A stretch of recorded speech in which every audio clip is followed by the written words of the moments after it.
अभी आपने तिरुपति बालाजी के प्रसाद में इस्तेमाल किए जाने वाले घी में मिलावट का न्यूज़ सुना होगा।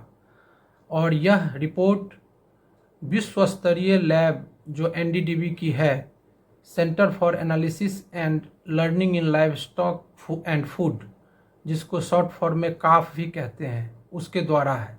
तो जाहिर सी बात है कि रिपोर्ट पे हम लोग सवाल नहीं उठा सकते हैं।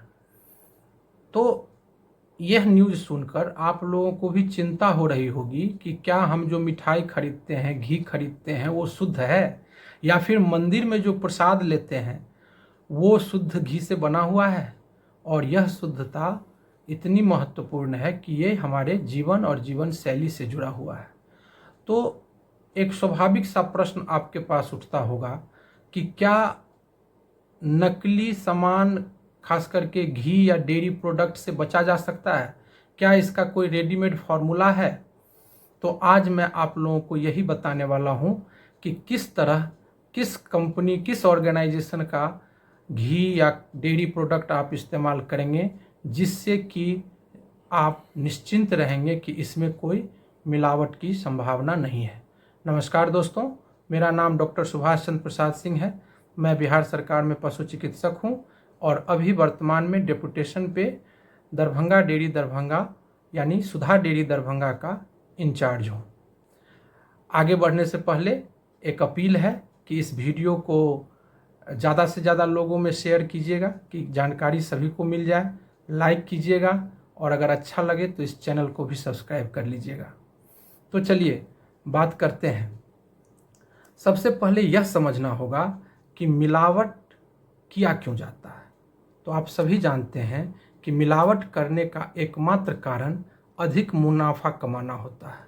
और आश्चर्य की बात यह है कि यह काम करोड़पति लोग करते हैं, जिसको ज़्यादा रुपयों की कोई आवश्यकता नहीं है। क्योंकि एक गरीब अपने भैंस के 2 लीटर दूध में 100 ग्राम पानी मिलाता है तो ये समझ में आता है कि उसे पैसे की ज़रूरत है, चारा का दाम, पशु आहार का दाम बहुत तेज़ी से बढ़ गया, दवाई का दाम, लेकिन उस अनुपात में दूध नहीं बढ़ा, दूध का दाम नहीं बढ़ा। लेकिन करोड़पति लोगों को क्या समस्या है? तो यहाँ नैतिकता की कमी है दोस्तों। उन लोगों में नैतिक मूल्य खत्म हो गया है और किसी भी तरह चाहते हैं कि हम ज़्यादा से ज़्यादा मुनाफा कमाएं और ऐसे में लोगों के स्वास्थ्य के साथ भी खिलवाड़ करने में नहीं चूकते हैं। तो जब हम जानते हैं कि मिलावट करने का मुख्य कारण 2 है, एक मुनाफाखोरी और दूसरा नैतिकता का पतन, तब अगर किसी ऐसी कंपनी या संगठन के बारे में आपको पता चले जहां पर मुनाफाखोरी हो ही नहीं सकता है और सामूहिक जिम्मेवारी रहती है, जिसके चलते नैतिकता स्वाभाविक रूप से रहेगा वहाँ, और अगर वहाँ से आप खाद्य पदार्थ खरीदते हैं तो आपको यह इस बात का गारंटी रहेगा कि वह शुद्ध रहेगा। तो यह कहानी आज की नहीं है, बहुत पहले की है।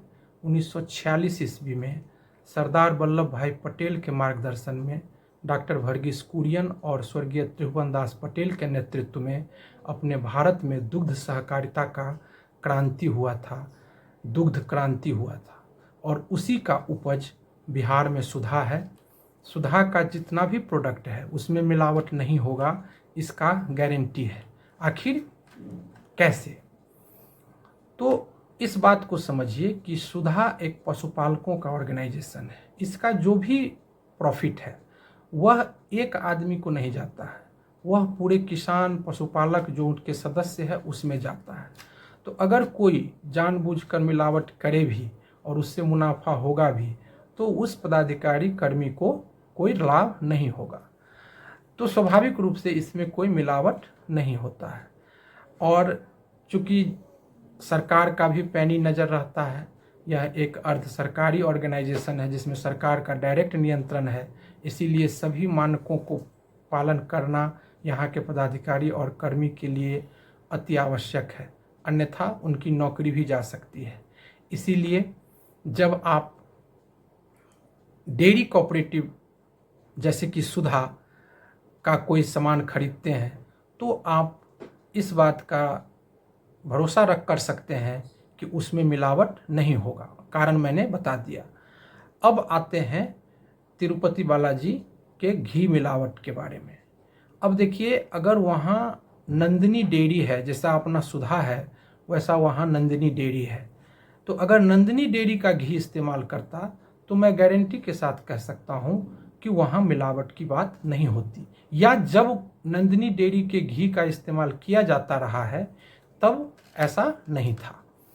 तो बिहार के वासी हैं अगर आप, या जहाँ कहीं के वासी हैं, वहाँ अगर डेयरी सहकारिता से जुड़ी कोई संगठन है तो उससे डेयरी का प्रोडक्ट खरीदिए, घी खरीदिए, दूध दही खरीदिए, पेड़ा खरीदिए।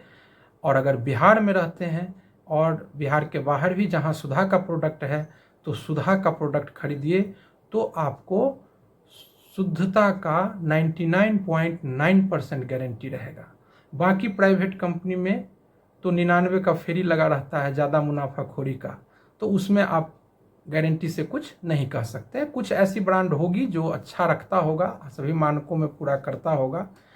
तो आपसे ये उम्मीद है और अपील है कि जहाँ कहीं भी आप जाते हैं, मिठाई खरीदते हैं, उनसे पूछिए कि भाई आप दूध कहाँ से लेते हो, आप घी कहाँ से लेते हो, क्या वो डेयरी कोऑपरेटिव का है, क्या बिहार के किसी मंदिर में अगर आप जाते हैं प्रसाद खरीदते हैं तो आपको पूछना चाहिए कि क्या आप सुधा का घी इस्तेमाल करते हैं इसमें, क्या आप सुधा का दूध इस्तेमाल करते हैं इसमें। और अगर वो करते हैं तो आप बेफिक्र रहिए, चाहे तो आप सैंपल खरीद के भी काप में भेज के टेस्ट करा सकते हैं, आपको शुद्धता जरूर मिलेगा।